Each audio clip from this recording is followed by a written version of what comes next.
Jadi sebetulnya nggak ada perintah dalam Al-Quran untuk menghafal, ya itu nggak ada. Terus kan lagian sebenarnya apa yang disebut Al-Quran itu, kita mungkin ketika ngomongin Quran, kebayangnya itu kan mushaf ya, bayangannya buku. Pak Ustadz kemarin nggak ada obrolan, Ya.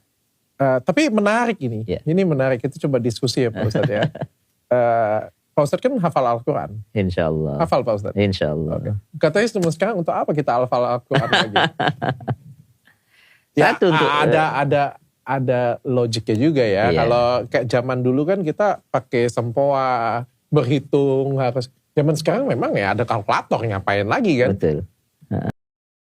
Assalamualaikum warahmatullahi wabarakatuh. Masih kembali di channel terbaru saya. Terima kasih kepada teman-teman masih setia menonton, mendukung, menyaksikan konten dari channel ini.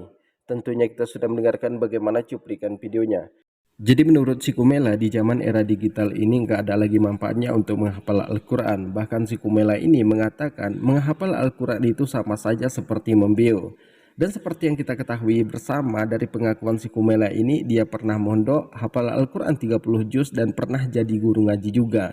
Tapi di si Kumela ini mengkritik tentang hijab, mengkritik tentang sholat, bahkan mengatakan cerita Nabi yang ada di dalam Al-Quran itu hanyalah sebuah dongeng. Seolah-olah Al-Quran ini hanyalah karangan dari Nabi Muhammad SAW. Kemudian seperti yang kita ketahui bersama di sini, Dr. Richard Lee ini sudah resmi masuk ke dalam agama Islam. Itu disampaikan oleh Ustadz Dery Sulaiman. Kemudian di sini Dr. Richard Lee juga bertanya kepada Ustadz Sam, apa sih manfaatnya menghafal Al-Quran di zaman era digital ini? Nah, jadi kepada teman-teman di sini jangan kemana-mana dulu, silahkan tonton sampai selesai agar kita tidak gagal paham. Silahkan dukung channel ini dengan cara tekan tombol subscribe-nya, bunyikan tanda loncengnya, dan silahkan dibagikan videonya. Selamat menyaksikan. Jadi sebetulnya nggak ada perintah dalam Al-Quran untuk menghafal, ya itu nggak ada. Terus kan lagian sebenarnya apa yang disebut Al-Quran itu, kita mungkin ketika ngomongin Quran, kebayangnya itu kan mushaf ya, bayangannya buku. Quran di zaman Nabi kan bukan buku. Jadi Quran itu kan sebenarnya kumpulan wahyu, Nabi orasi. Jadi orang-orang yang penghafal Quran pada zaman Nabi itu bukan penghafal Quran seperti aku. Kalau aku kan bisa ditanya, coba baca surat Az-Zariyat gitu. Nah kalau lagi zaman Nabi kan belum ada penamaan surat, belum ada penyusunan Quran, dan nggak ada juga tes sambung ayat, itu nggak ada. Dan kalau misalnya ada bacaan-bacaan yang agak beda gitu, misalnya tidak sesuai tajwid sekarang, ini kayak para sahabat zaman Nabi juga nggak bakal ada yang bisa lolos nih untuk lulus tahfidz di lembaga tahfidz di Indonesia masa kini, karena saat itu Nabi permisif terhadap perbedaan bacaan karena dialek. Kita sudah mendengarkan bagaimana penjelasan dari Kumela ini. Jadi si Kumela ini mengatakan gak ada manfaatnya menghafal Al-Quran. Jadi nggak ada juga perintah untuk menghafal Al-Quran. Jadi si Kumela dan Bang Adi Armando ini, mereka itu mengaku masih Islam, tapi mereka itu selalu mengkritik tentang Al-Quran, selalu menyudutkan agama Islam. Ini yang dinamakan Islam liberal. Jadi Islam liberal itu mengatakan semua agama itu sama. Semua agama itu akan masuk dalam surga, bukan hanya agama Islam saja. Jadi mereka ini selalu menyudutkan agama Islam. Jadi di sini juga kita akan mendengarkan bagaimana pertanyaan dari Dr. Richard Lee itu dijawab oleh Ustadz Sam. Selamat menyaksikan. Pak Ustadz kemarin nggak ada obrolan, Ya. Tapi menarik ini. Ya. Ini menarik, itu coba diskusi ya Pak Ustadz ya. Pak Ustadz kan hafal Al-Quran. Insya Allah. Hafal Pak Ustadz? Insya Allah. Oke. Katanya sekarang untuk apa kita hafal Al-Quran lagi? Ya, Satu untuk ada logiknya juga ya. Iya. Kalau kayak zaman dulu kan kita pakai sempoa, berhitung harus. Zaman sekarang memang ya ada kalkulator, ngapain lagi kan? Betul.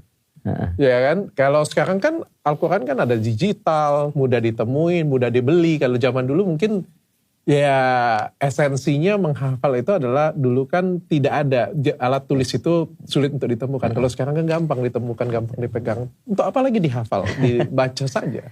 Subhanallah. Jadi kalau dikatakan sudah ada alat pengganti otak manusia, sebenarnya sudah dijawab sebenarnya film-film superhero itu. Betapa banyak alat yang error gitu. Akhirnya robot itu melawan manusia. Robot itu melawan manusia. Alat itu melawan manusia. Udah banyak kalau kita mau jawab secara anak muda ya. Alat itu bisa melawan manusia. Tapi kalau manusianya sendiri yang punya rumusnya, itu pasti dia akan mengalahkan alat-alat tersebut. Sehingga pernah suatu ketika ada orang yang berusaha memalsukan Al-Quran. Satu ayat dia rubah. Tapi karena ada satu penghafal Al-Quran, akhirnya tidak jadi diterbitkan Al-Quran itu. Jadi ada satu orang yang berusaha mengubah daripada ayat Al-Quran. Kalau ditanya apa gunanya, satu, ibadah. Yang kedua, memang disuruh oleh Nabi SAW. Yang ketiga, untuk inna nahnu nazzalnal Qur'ana wa inna lahu lahafizun. Memang perintah Allah untuk menjaga Al-Quran itu. Jadi senantiasa akan ada guna dan manfaatnya menghafal Al-Quran. Karena alat tidak akan pernah bisa menggantikan manusia. Mesti ada errornya alat tersebut. AI, mesti ada errornya AI itu. Jadi kalau dikatakan alat bisa menggantikan. Apalagi manusia Pak Ustadz kalau kayak gitu. Manusia kan lebih human error. Iya, lebih. Makanya ada regenerasinya. Ada regenerasinya. Saya sudah selesai masa saya, nanti ada anak saya menghafal Al-Quran lagi, anak saya, cucu saya menghafal Al-Quran lagi, mereka menghafal Al-Quran lagi. Kalau berhenti semua, udah ada AI, nggak usah ada yang hafal Quran, siapa yang meneruskan? Kalau AI-nya error. Oke. Iya. Kita sudah mendengarkan bagaimana penjelasan dari Ustadz Sam. Mudah-mudahan pertanyaan Dr. Richard Lee ini terjawab. Jadi kepada teman-teman di sini kita akan membahas tentang liberal ini. Jadi orang liberal ini memang sangat berbahaya. Jadi mereka itu masih mengaku Islam tapi selalu mengkritik tentang agama Islam, selalu menyudutkan agama Islam. Bisa kita perhatikan bagaimana dari Kumaila ini tidak pernah mereka itu mengkritik tentang ajaran Alkitab, ajarannya orang Kristen. Padahal kalau kita bahas secara kitab sucinya, yang paling banyak bertentangan dengan ilmu pengetahuan itu agama Kristen, kitabnya orang Kristen. Itu bertentangan dengan ilmu modern, bertentangan dengan sains, teknologi, embriologi. Itu bisa kita buka dengan para pendeta manapun. Kalau pendeta mau membuka itu atau Kumaila mau membuka tentang Alkitab ini, bagaimana Alkitab ini bertentangan dengan ilmu pengetahuan, kita bisa buka. Tapi mereka ini kan tidak pernah mengkritik tentang Alkitab. Apakah mereka ini misionaris yang nyamar jadi orang Islam untuk menyudutkan agama Islam? Jadi Ustadz Ihwaluni itu pernah mengatakan, yang merusak agama Islam itu bukanlah orang kafir, bukanlah orang Kristen, tapi orang Islam sendiri yang merusak agama Islam. Itu diperintahkan oleh orang-orang Kristen. Sekarang terbukti apa yang disampaikan oleh Ustadz Ihwaluni.